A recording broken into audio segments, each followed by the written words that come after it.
Baik, perkenalkan, nama saya Yosandi Nugleni, NIM 1803030149,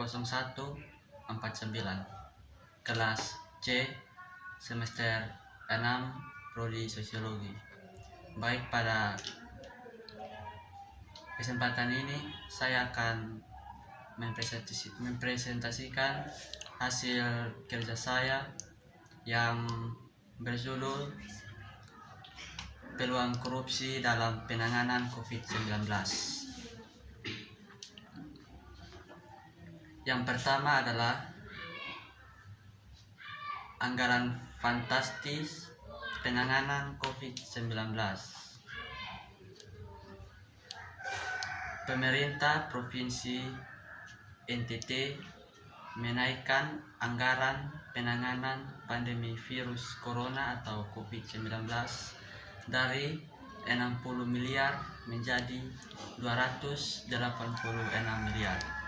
Dana tersebut akan dimanfaatkan untuk pencegahan dan penanganan kesehatan, jaringan pengamanan sosial atau JPS, termasuk pemberdayaan ekonomi masyarakat. Alokasi anggaran itu untuk dinas kesehatan dan rumah sakit seperti pengadaan APD rumah sakit dan unsur penunjang kesehatan lainnya. Yang berikut, anggaran sebesar 286 miliar itu merupakan hasil realokasi dan refocusing APBDB sesuai Permendagri 20 tahun 2020 dan Instruksi Mendagri nomor 1 tahun 2020.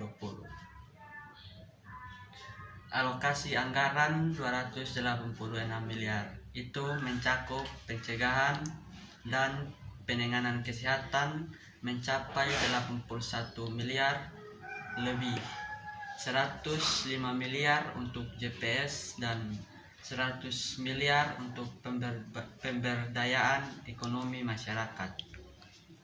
Yang berikut, dana untuk penanganan COVID-19 dari seluruh kabupaten atau kota se-NTT mencapai 853 miliar lebih, sehingga total keseluruhan hasil realokasi dan refocusing APBDB provinsi dan APBD kabupaten kota se-NTT untuk penanganan COVID-19 mencapai 1, triliun lebih. Yang kedua, pencegahan dana bantuan COVID-19 di korupsi. Pemerintahan Provinsi Pemprov Nusa Tenggara Timur NTT melakukan nota kesepahaman dengan Kejaksaan Tinggi dan BPKP untuk mencegah perbuatan melawan hukum, tindak pidana korupsi terkait penyalahgunaan dana COVID-19. Yang berikut, nota kesepahaman sangat penting untuk mengantisipasi masalah hukum yang dapat timbul dalam upaya penanggulangan dan penanganan atau dana bencana penanganan COVID-19. Kesepahaman ini dibuat agar tidak terjadi tindak pidana korupsi pada anggaran COVID-19. Karena itu, pihaknya butuh pendampingan dari pihak Kejaksaan dan BPKP untuk ikut membantu mengawasi dana COVID-19 ini.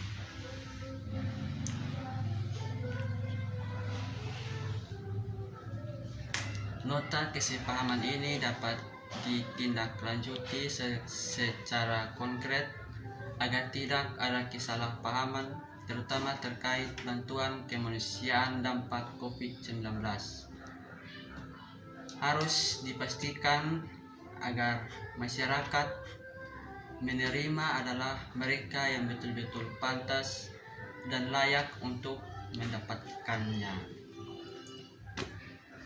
Nota kesepahaman bersama ini merupakan wujud dari komitmen bersama untuk melakukan upaya preventif agar menghindari tindakan KKN dalam penyalahgunaan dana COVID-19 dari APBD provinsi dan kabupaten atau kota. Kesimpulan dari materi yang saya telah bagikan tadi adalah secara hukum upaya pencegahan dan penanggulangan korupsi adalah dengan menerapkan sanksi yang berat untuk setiap orang yang secara melawan hukum melakukan perbuatan memperkaya diri sendiri atau orang lain, atau suatu kooperasi yang dapat merugikan keuangan negara atau perekonomian negara. Dalam pencegahan korupsi dibagi atas 3 tahapan strategi yang dapat digunakan untuk mencegah korupsi. Yang pertama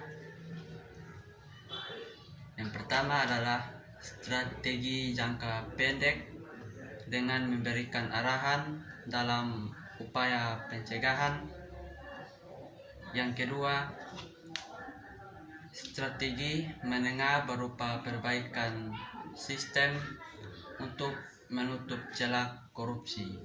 Yang ketiga, strategi jangka panjang dengan mengubah budaya. Demikian presentasi saya pada hari ini. Sekian dan terima kasih.